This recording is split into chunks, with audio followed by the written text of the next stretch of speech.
Pakistan. Voting is underway in Pakistan's high-stakes election, and Islamabad had suspended mobile services across the country.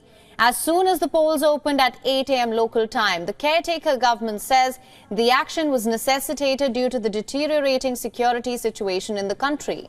The polls are being held in the shadow of back-to-back terror attacks in the country, but prominent political parties have alleged rigging intentions behind the mobile services shutdown. Former Prime Minister Imran Khan led Pakistan Tehreek-e-Insaf Party. It's called the Mobile Services Shutdown, an outrageous act of rigging. Meanwhile, former Foreign Minister Bilawal Bhutto's Pakistan People's Party leaders have also called the internet shutdown as the beginning of poll rigging. The caretaker government has, however, maintained that all political parties are being given equal opportunities in these elections. The Interior Ministry had set up a control room to monitor election security. Teams from Home Departments, Police, the Election Commission and concerned agencies are monitoring the security situation round the clock through the control room. Pakistan's Election Commission said it was prepared for a possible mobile services shutdown, adding that its systems are not affected by the same.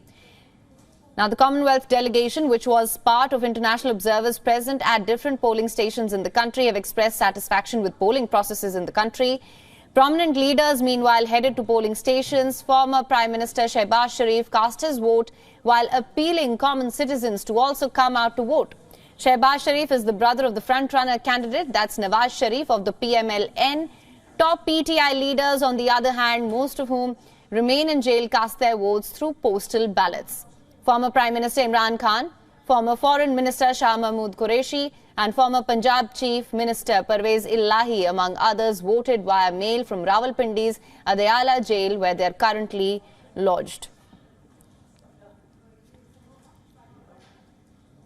Mobile services have been suspended across Pakistan. Voting is underway in Pakistan's high-stakes election, and Islamabad has suspended all mobile services across the country. This as soon as the polls opened at 8 a.m. local time. As per the caretaker government, they say the action was necessitated due to the deteriorating security situation in the country. Now, polls, of course, are being held in the shadow of back-to-back terror attacks in the country.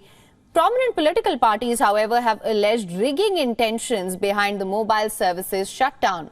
Former Prime Minister Imran Khan led Pakistan Tehreek-e-Insaf Party. It's called the Mobile Services Shutdown, an outrageous act of rigging.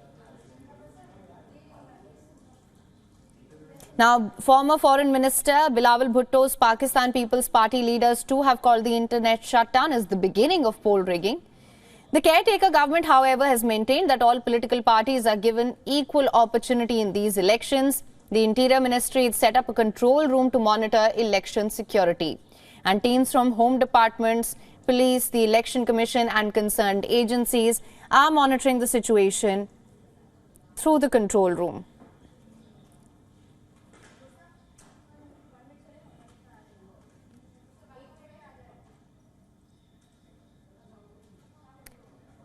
Now, for more on this, earlier we spoke to Amar Shaheen, who's a senior journalist from Pakistan. Listen to what he had to say.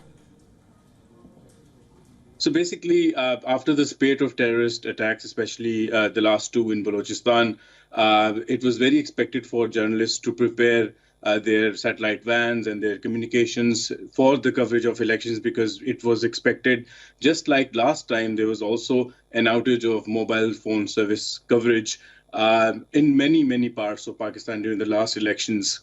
This time it was expected more because let's not forget, when the elections, this whole debate was taking place, when should elections take place, the military and the security establishment of Pakistan had already raised its hand and said, we cannot provide security. So the elections are being held in the backdrop of zero assurances by security forces that they can provide security. So mobile phones is the first thing to go. The second thing to go is pillion riding, no more than one person riding on a motorbike. So these are very standard procedures, and as a working class journalist, you know that the coverage will be affected. Not a surprise there.